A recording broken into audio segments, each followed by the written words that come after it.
When a method in a subclass has the same name, same return type and parameters as the method in its superclass, then the method in the subclass overrides the method in the superclass.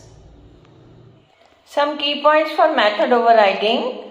Access modifiers or access specifiers, which means the access level of the overriding method cannot be more restrictive than the overridden method. For example, if the superclass method is protected, the subclass method cannot be private. Next is return type, which means the return type of the overriding method must be the same or a subtype of the return type declared in the original method in the superclass.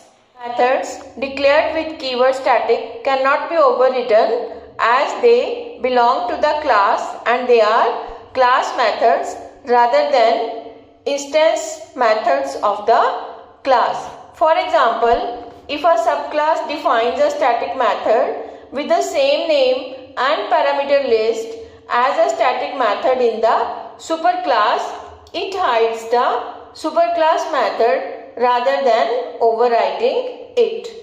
And the next key point is that the final methods cannot be overridden. Similarly, methods in final classes cannot be overridden since final classes cannot be subclassed. Example of method overriding: animal is a base class or a superclass and class dog is subclass or derived class of class animal.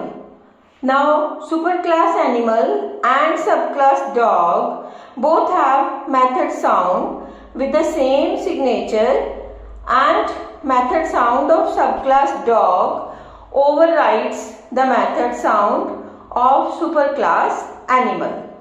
When the object of class dog is created and it calls the method sound, then the method sound of subclass dog is called.